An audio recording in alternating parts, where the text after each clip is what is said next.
Night hangs over the Wolfschanze like a shroud, thick, wet, and unmoving. The pine trees stand frozen in the cold, their needles slick with a thin glaze of ice that crackles whenever the wind brushes through. Inside the command bunker, the air feels even colder, though the lamps burn low and hot. The walls sweat, the men inside do not. A runner stumbles down the hallway, boots slapping against concrete. His breath rasps like a dying engine. He slows only when he reaches the final armored door, the Führer's conference room, where 2 SS guards stand stiff as iron rods. His gloved hands tremble, clutching the message he wishes he didn't have to deliver.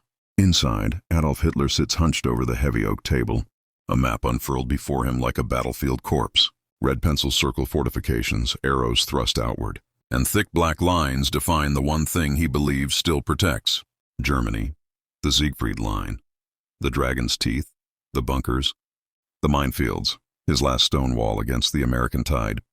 The bunker smells of burnt coffee, cold metal, and the damp wool of uniforms worn too long. A silence presses down, taut like a drawn wire.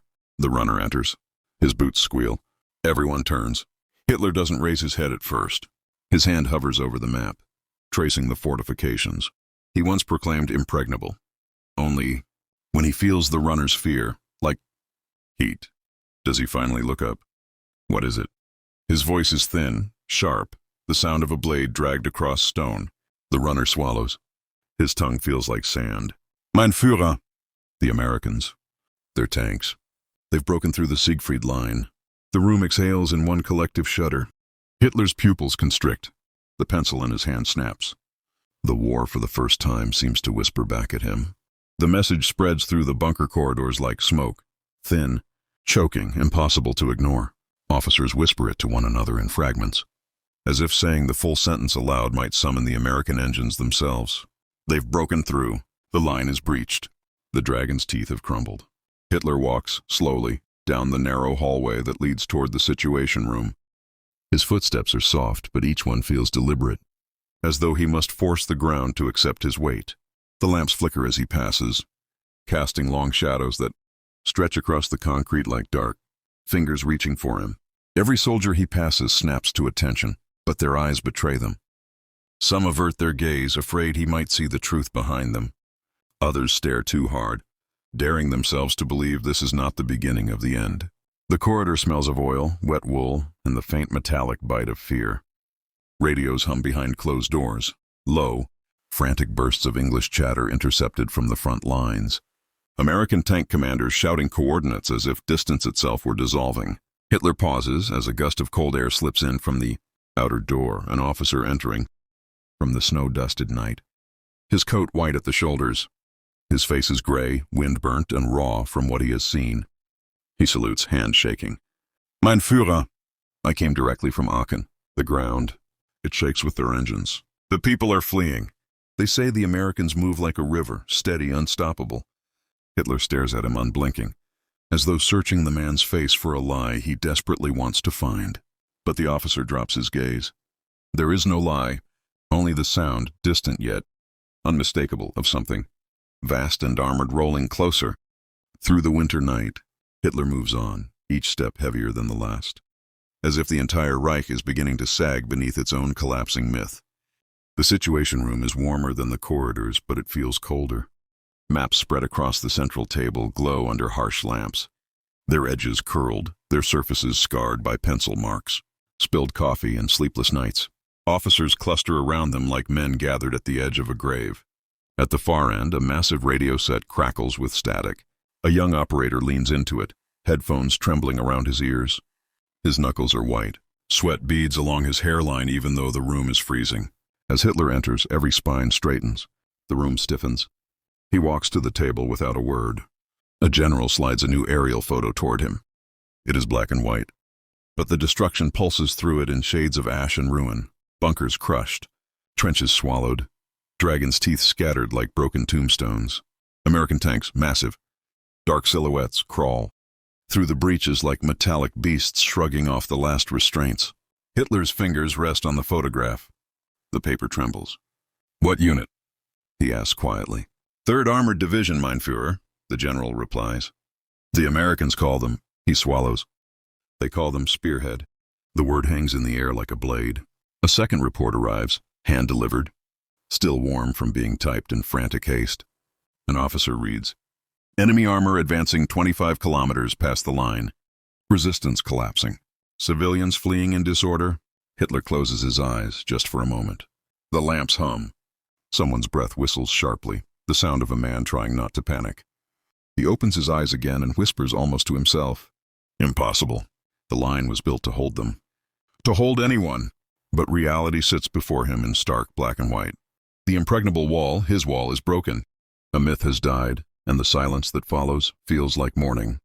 Morning drips slowly into the bunker, gray and reluctant, as though the sky itself hesitates to witness what unfolds below.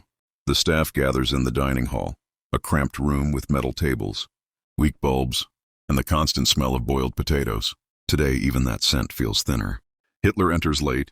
His face is pale, waxy, as if carved from a material that has begun to melt.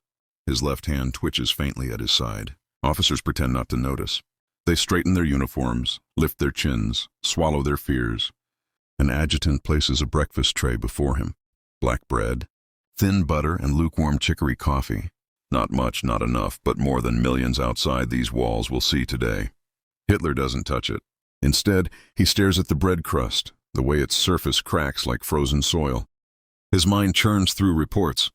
Americans handing out chocolate to German civilians.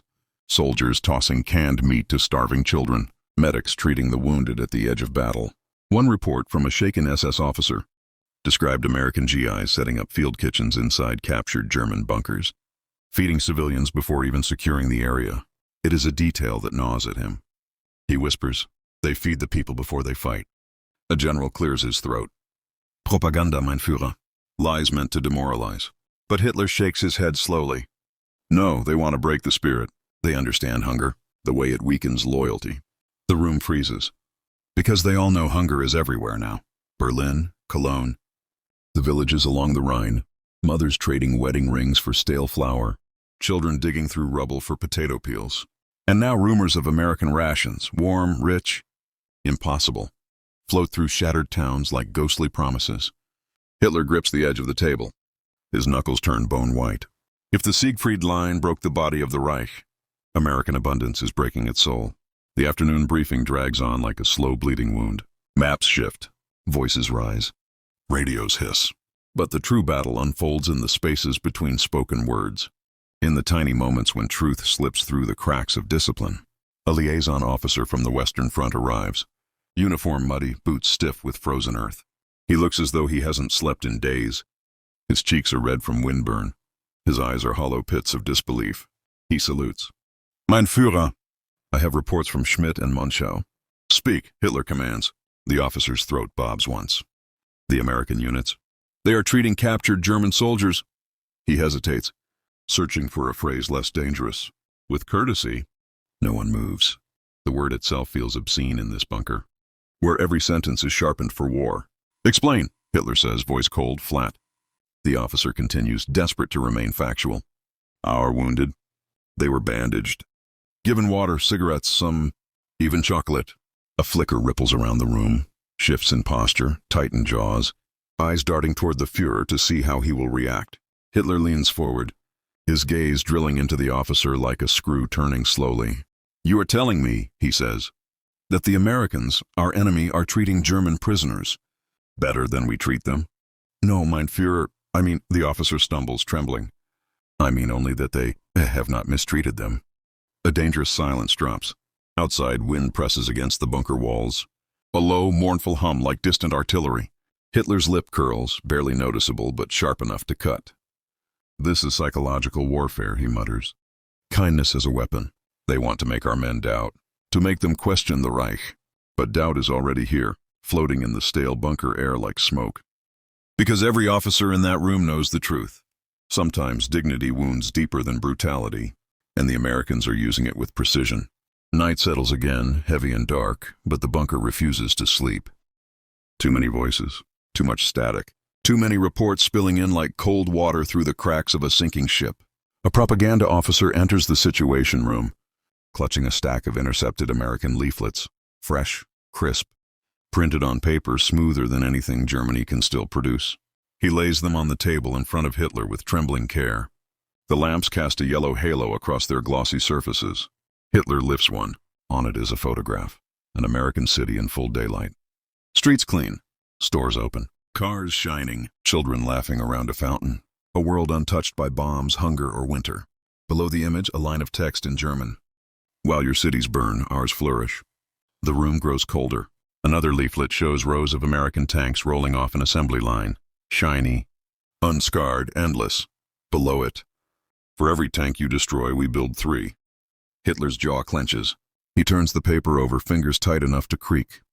These are lies, a general says quickly. Too quickly. Exaggerations. Fabrications meant to, but he doesn't finish. Because they all know the truth.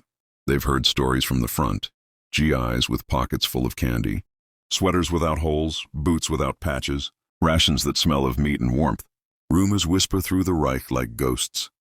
American houses with electricity day and night, refrigerators full of food, radios playing music instead of air raid sirens.